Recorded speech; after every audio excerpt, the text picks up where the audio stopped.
ركز بقى معايا، نمتع عينينا بقى شويه النهارده بقى، ندلع نفسنا كده شويه. بص يا باشا، اللي انا هوريه لكم ده هو عباره عن، لا فوق معايا، فوق، نام كده شويه، ماشي، فوق كده. يقول لك ايه اللي احنا هنتكلم فيه النهارده؟ هو اللي قدامك ده عباره عن سطح مكون من 3 اتشيلرات. الاتشيلرات دي من نوعها اير كولد. عرفت منين اللي هي اتشيلرات اير كولد؟ علشان في مراوح فوق اللي هي مراوح طرد، مراوح التكثيف. خلي بالك اول لما انت بتتفرج على الفيديو ده، اول لما جه في بالك قلت ان دول اتشيلر. بلاش تتسرع، ما تبقاش اهوج على راي الدحيح وتقول قرارك على طول. بتبص على التشيلر، لو لقيت ان الطلعه بتاعته مواسير حديد اذا هو تشيلر. نفس الشكل ده هوريه لك كمان شويه بس حجمه اصغر، هيكون دي اكس يونت. ليه؟ عشان الطلع بتاعها نحاس. يبقى اول لما بتقف قدام المكنه بص على الخرج بتاعها، لقيت الخرج بتاعها مواسير حديد اذا ده اتشيلر من النوع اير كولد. لقيت المواسير اللي طالعه منه نحاس اذا ده وحده دي اكس. تمام؟ بلاش نكون متسرعين في اتخاذ القرار. زي ما احنا اتفقنا، لو انت عندك ضغط المفروض انت بتعزله، والمفروض عشان تحمي العزل المفروض بتعمل حواليه حاجه اسمها كلادنج، والمفروض ان الكلادنج ده بيكون طبقه من الصاج او طبقه من الالومنيوم او طبقه من الاستانلس. عاده بنستخدم طبقه من الالومنيوم. السمك بتاعها بيكون 5/10 ل 6/10. جميل كده؟ نفس القصه بتعملها مع المواسير. الماسوره الحديد ماشي جواها ميه ساقعه، فالميه الساقعه دي لازم احافظ على درجه البروده بتاعتها، فبنعمل لها عزل. جميل كده؟ برضك من الصوف الزجاجي. طب العزل ده نتيجه تاثيره للعوامل الجويه ممكن يبوظ، ممكن يحصل من خلاله تسريب للهواء. عشان نحميه بنعمل له حاجه اسمها طبقه برضك من الكلادنج. فاللي واضح قدامكم دلوقتي في الصوره ان الماسورتين دول هما ماسورتين حديد معمول عليهم طبقه من العزل، معمول عليهم طبقه من الكلادنج. طب ايه اللي ياكد لي كمان ان دول مواسير حديد؟ ان شبكه الفريون مواسير النحاس ما بيتحطش عليها محابس. تمام كده؟ اما هنا في مجموعه من الهوك اب انت هتتعرف عليها المحاضره الجايه، اللي انا قلت لك اللي بيتسلى عليك في اي انترفيو بيقعد يسالك في الهوك اب. فانت هتلاقي هنا محطوط مجموعه من المحابس، عدادات ضغط، مقياس حراره، سترينر، مصفى، جيت فالف، بالانس فالف، فلو سويتش. كل الهوك اب دي بتكون محطوطه على مواسير الحديد. يبقى انت اول لما تقف قدام المكنه، انا قلت لك المهاره من اول اسبوع خالص، انا محتاجك اما تقف قدام مكنه الوهله الاولى تعرف المكنه دي ايه، تحللها. انت ما شفتهاش قبل كده يا عم، انت قاعد في مكتب ما شفتش مكنه في الموقع. فاول لما تقف قدامها مكنه بتطلع طرد، يبقى اكيد هي وحده خارجيه. فالوحده الخارجيه عندك هي لا اما في ار اف، لا اما سنجل دي اكس، لا اما اتشيلر، واتشيلر من النوع اير كولد. طيب او مكنه طبعا باكج، بس المكنه الباكج احنا قلنا بيبقى مروحه وبيبقى عندك ضغط. طب مكنه زي دي بتطلع هواء اهي، وعندك طالع منها ماسورتين حديد، اذا ده تشيلر قولا واحدا. وصلت كده؟ طيب تعال نسمع. التشيلر من النوع اير كول، المروحه فوق عندك اهي، طالع منها ماسورتين دول مواسير تشيلر معمول عليهم كلادنج. طبعا قبل الكلادنج بيكون طبعا العازل شوف كده عليهم. طبعا هنا في ايه؟ في كلادنج. تمام كده؟ طبعا محطوط مجموعه الهوك اب اللي هو البريشر جيج والسترينر والبالانس والليله دي كلها. تمام؟ مرتبطين مع ايه؟ اللي فوق ده هيدر، كل تشيلر طالع منه بماسورتين متجمعين على هيدر. الهيدر هو اللي فوق. تمام كده؟ طيب المبدا اللي انت اللي هو مبنى النقاط. بص بقى زود كده عليه. هتلاحظ برضه اللي فيه هناك التشيلرات زي ده. طب ايه الفرق ما بين التشيلرات والتشيلرات اللي تحت دي؟ الفرق ان التشيلر اللي هناك ده اسمه كباس بس مش اسمه تشيلر، عشان ما فيش نفس الشكل هو عباره بس حجمها صغير شويه. بس الفرق ان الوحده دي طالع منها ماسورتين نحاس مربوطين بالوحده دي. فالمكنه دي دلوقتي يتقال عليها ايه؟ اي اتش يو دي اكس. اما الثانيه اي اتش يو تشيلر. اسمها ايه؟ HUDX. واخدين بالكم ان ده عزل وده الكلادنج اللي هو لونه ازرق. الوحده الخارجيه بيتقال عليه كلادنج اماراتي، بس لسه العزل ما كملش وما اكتملش، يعني ده من 2020. دي تعتبر ايه شيء من انواع التشيل. وصلت؟ فهمنا؟ ده سطح مستشفى اسمها مستشفى الجهاز الهضمي، انا كنت مشرف على الاورام اللي انا واقف عليها. والمستشفى الثانيه ده مبنى النقاهه، ده انا كنت عامله سنه 2020 ايام الكورونا، عشان ده عزل للحالات الحرجه. الرئاسه الخارجيه بتاعت المبنى النقاهي مبنى النقاهه في ار اف، يعني الوحده اللي قدامك دي كانت في ار اف سنجل دي اكس. بس دي كلها سنجل دي؟ ايوه، ما هي دي كلها زي الكباس اللي بره بالظبط. شايف الكباس اللي بره بتاع الوحده ده؟ مكنه بقى 50 طن، متخيل الكباس هيبقى شكله عامل ازاي؟ وصلت؟ الشكل اللي قدامك ده من مصنع اكسبرت في اكتوبر، كنا بنصور مكونات الاي اتش يو. فزي ما احنا عارفين ان الاي اتش يو هي عباره عن مجموعه من السكاشن، فانتوا هتلاقوا قدامكم هنا مجموعه من السكاشن، هتلاقوا من ضمن السكاشن سكشن كان متركب فيه السند تراك.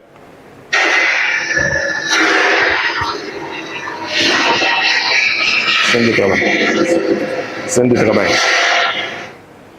بيبقى عباره عن قطاعات الومنيوم معمول فيها سندوتش معزول، فاضيه من جوه، بتحط فيها اللي انت عاوزه، فلاتر، تحط فيها مروحه، تحط فيها كويل، تجيب سكشن فاضي تحطه، بتجي لك الموقع. هي مجموعه من السكاشن بتتجمع مع بعضها.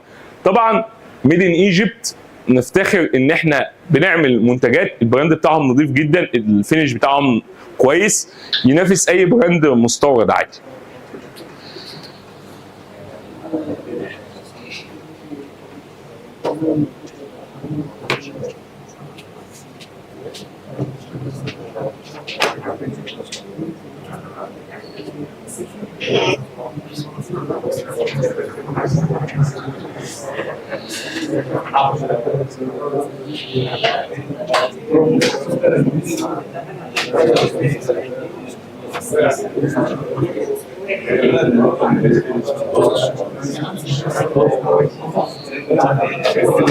صوت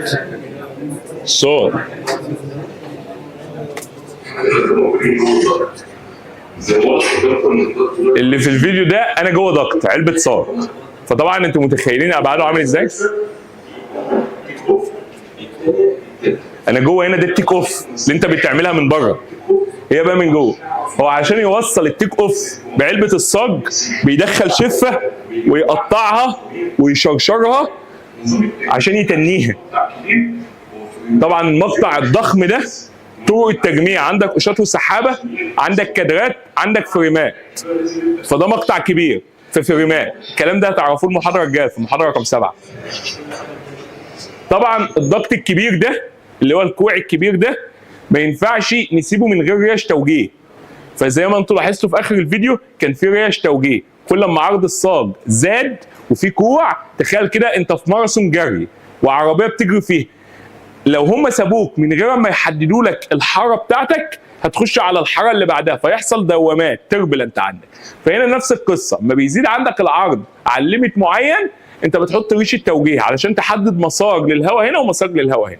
فاللي قدامك هنا كان فيه 3 ريش توجيه، فيعملوا لك 4 تراكات، 4 مسارات. لما احط 3 يبقى خلقوا لك 4 تراكات. طبعا شكل الضغط ده ضخم، انت متخيل انا جوه ضغط، يعني حجمي ده جوه ضغط. شايف بقى، انت متخيل الضغط بقى حجمه عامل ازاي؟ تمام. ده طبعا بيبقى ضغطات سموك، ضغط السموك بيبقى كميات الهواء فيها بتبقى ضخمه. حتى انا في صوره كنت متصور مع مروحه هناك، كانت المروحه قد كده وانا واقف جنبها، فانت متخيل شكل المروحه كان عامل ازاي.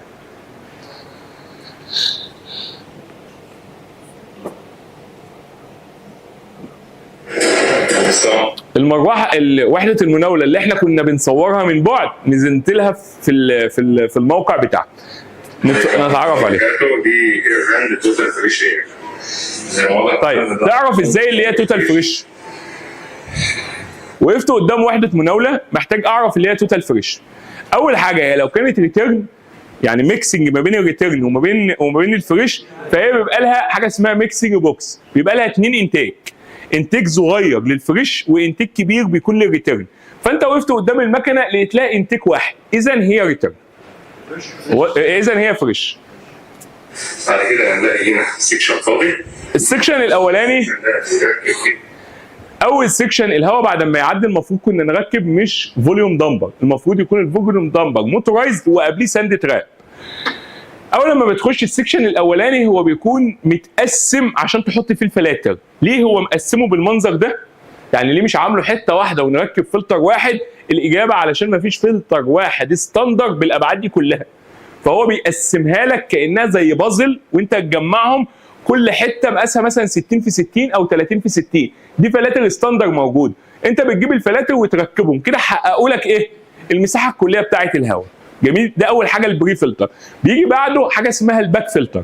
زي ما احنا عارفين ان البري فلتر بيشيل 70%، الباك فلتر ممكن معاك ل 85 90%.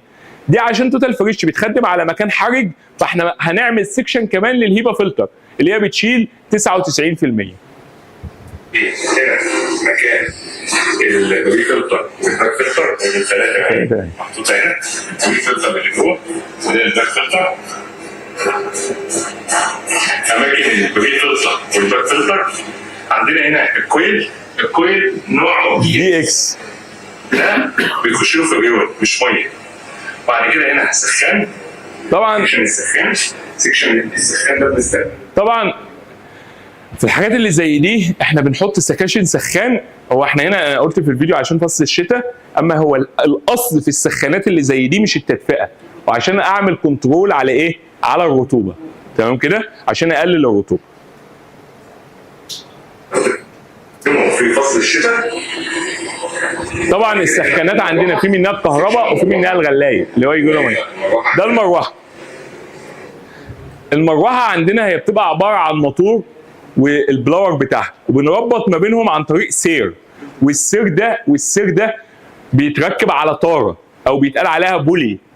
احنا بيتقال عليها بلغتنا الطنبوره. تقدر من خلال التنابير ديت او الطارات انك تعمل كنترول في السرعه. طبعا دي معادلات ان احنا واخدينها في نظريه الماكينات، اللي انت تقدر تتحكم في الار بي ام بتاعه الموتور عن طريق انك تزود قطر الطنبوره او تقلل قطر الطنبور. فدي طبعا من ضمن مميزات وحالات المناوله اللي الموضوع بالنسبه لك امره مرن. تقدر تعمل كنترول. ده في حاله لو المروحه اللي عندك اساسا مش راكب عليها الفي اف دي اللي هو متغير السرعه، لا ده هي كونستانت، بس انا عايز اشغلها على كميه هواء قليله او كميه هواء كبيره، لها ليميت. علشان خلي بالك احنا عارفين ان الكيرف بتاع المراوح له علاقه ما بين الضغط وما بين السي اف ام وما بين الكفاءه. يعني هو الموضوع مش فاني معاك كده اللي انت تلعب في القطر تكبر السرعه او تقلل السرعه وهتلاقي عندك الضغط زي ما هو وهتلاقي عندك الكفاءه زي ما هي. لا انت ليك ليميت. فالمفروض انت بتقرا الداتا شيت بتاعت المروحه دي السلكشن بتاعها، فتعرف انك لو زودت قيمه السي اف ام لمعدل كام هيبقى الضغط عندك كام وهيبقى عندك الكفاءه كام. يعني هي مش بالحب. وصلت؟ وخلي بالك ان شركه التست والبالانس لما هي بتيجي تقيس لك الفلو طالع لك من المكنه بكام وبضغطه كام، وبعد كده بتبدا من بق المكنه لغايه اخر الخط عشان تعرف عدد المخارج قد ايه وكل مخرج المفروض يطلع منه قد ايه. فانت بتكون مصمم ان المكنه دي 1000 سي اف ام، بس تيجي في الحقيقه ممكن تلاقيها 1100، ممكن تلاقيها 900. تقدر تتحكم بقى ان انت تخليها 1000 صراحه. الرينج الضيق ده انت تقدر تلعب بيه، تلعب في التنابير شويه، وده طبعا بعد الرجوع للمورد علشان ما تلعبش في حاجه بمزاجك. بعد كده هنلاقي هنا مكتوب اهم جزء في اي مكنه في الدنيا هي البليت. لازم تتعلم ان انت ازاي تقرا الداتا اللي مكتوبه على الموتور، لازم تقرا الداتا اللي مكتوبه على الترومبه، لازم تقرا الداتا اللي مكتوبه على المروحه، على التشيلر. هي دي الاساس بتاعك، مش ده اللي انت عملت له سيلكشن. انت دخلت الكتالوج جبت مكنه تديك 47 طن، تديك هواء 7000، تديك ضغط استاتيكي 3 بوصه، كان الكلام ده 6 صفوف، والهورس باور بتاعها ب 15 هورس باور عشان بتاع الكهرباء الموتور 15 هورس باور، والموديل بتاع المروحه كذا كذا. دي الداتا بتاعتك لازم تقراها مظبوط. المكنه دي اتصنعت او اتجمعت شهر 6 سنه 2020 علشان دي ما ينفعش تقال عليها تصنيع، دي تجميع عشان ما فيش فيها ولا مكون مصري. هو اكتر ايه الالومنيا والشاسيه وخلاص، اما كل اللي جواها ما فيش حاجه في مصر. القدره بتاعتها 47 طن، قدره الهيتنج بتاعتها 48 كيلو، السي اف ام 7000 سي اف ام، الضغط هنا بتاع المروحه 3 بوصه، عدد الملفات بتاعت التبريد. خلي بالك من نقطه، خلي بالك من نقطه، كاتب لك على المروحه الاكسترنال ستاتيك بريشر، ما كاتبلكش التوتال ستاتيك على طول، علشان خلي بالك ان دي بيقول لك ان هي تقدر تتغلب على ضغط خارجي 3 بوصه، اما ممكن المروحه دي التوتال بتاعها يبقى 6 بوصه، علشان البلاور ده محطوط في كيسنج اللي هو بتاع الاي اتش يو، بيتغلب قبله على ايه؟ على فلاتر وكويل، وبيتغلب بعده على هيبا فلتر. يبقى كل ده بيتقال عليه حاجه اسمها انترنال. بق المكنه بقى، بدايه بق المكنه لغايه اخر اصعب مسار، اصعب مسار مش ابعد مسار، لغايه ده اسمه اكسترنال. فانا المفروض اما باجي ابعت للمورد بقول له الاكسترنال بتاعي بكام؟ انا ما يخصنيش اللي جوه المكنه ده بكام. اللي جوه المكنه ده بتاعه هو اللي مسؤول عنه. اما هو يديني بلاور يتغلب على ايه؟ على الاكسترنال، ما يخصنيش انترنال. هو بقى لما بيجي يعمل سيلكشن بيعمل سيلكشن بناء على ايه؟ عنده سوفت وير، يعني مثلا احنا عملنا زياره لدريك، دخلنا السوفت وير بيدخل الفلاتر، بيدخل الكويل، كل حاجه لها بريشر دروب، يجمع كل الكلام ده يديله انترنال. حضرتك انت عاوز اكسترنال بكام؟ عايز اكسترنال ب2، يقوم راح ضايف اكسترنال ب2، يقوم راح عامل سيلكشن للمروحه بناء على التوتال. يبقى هو بيعمل سيلكشن بناء على ايه؟ على التوتال، بس هو عارف الانترنال وبيسمع منك الاكسترنال، يجمع الاثنين على بعض يعمل سيلكشن هو على ايه؟ التوتال. انت بقى كمصمم محتاج الانترنال؟ مش لازمك في حاجه. وصلت؟ المروحه 15 سم، وهنا طبعا البيانات بتاعت الكهرباء. اخر سيكشن عندنا هو سيكشن هيكون للهيبا فلتر. وعندنا هنا السيكشن الاخير فاضي برضك، بس محطوط هنا متقسم نفس الطريقه 60 في 60 و30 في 60 علشان نقدر نركب الفلاتر فيه. بيتركب هنا الهيبا فلتر، فلاتر الهيبا فلتر. وطبعا هنا الخارجه طبعا بيتركب عليها كانفاس، بيتركب بلينم بوكس معزول، وبعد كده نوصله بقلب الصاج. اتفضل. هو انا ممكن استخدم يوليبا مع هيبا في سيستم واحد؟ ليه؟ الفرق ما بينهم ان الهيبا فلتر بيشيل 3 من 10 مايكرو، واليوليبا فلتر بيشيل 120 من ملي مايكرو، يعني ده 300 مايكرو اما ده 120 مايكرو. الفرق ما بينهم في الكواليتي يعني ظاهريا قليل، ولكن تطبيقات اليوليبا احنا بنجيبه امتى في تطبيقات اليوليبا؟ فيروس كورونا القطر بتاعه 125 مايكرو، اليوليبا بيعدي اللي اقل من 120. ده معناه ان ثيوريتيكال اليوليبا هو اللي قادر على حجز فيروس كورونا. اما احنا كنا بنستخدم هيبا برضك. ليه؟ ما هو فيروس كورونا مش هيجي عند الخرم اللي ممكن يعدي منه يعدي. انت فاهمني؟ ما هو الهيبا فلتر بيعدي كام؟ ال 300، يعني واقعيا يعدي فيروسين كورونا جنب بعض. هل انت بقى الفيروس هيختار الخرم ويعدي منه؟ فاحنا كانت كل الفلاتر اللي بنستخدمها كنا بنستخدم الهيبا. نظريا المفروض نستخدم ايه؟ نستخدم اليوليبا، بس اليوليبا سعره غالي جدا ومش موجود. ثانيا هيزود لك البريشر دروب قوي، اللي انت تخلي اللي الهيبا فلتر اللي هو بيعدي لك 350 الضغط الاستاتيكي بتاعه 120. طب تخيل بقى اليوليبا ممكن يوصل لكام؟ ل 200 250 حته فلتر يعدي لك 350. فانت مدرك ان انا لو جبت على وحده المناوله مش هيبا فلتر، يوليبا فلتر يخلي لي التوتال ستاتيك بتاع البلاور قد ايه؟ ضخم جدا. ما انت خلي بالك، ده انا بقول لك ال 350 سي اف ام محتاجين في الهيبه 120 باسكال. 120 باسكال ال 350. طب انت متخيل بقى البريشر دروب بتاع الهيبا فلتر اللي راكب على المكنه ال 7000 هيعمل لك بريشر دروب قد ايه؟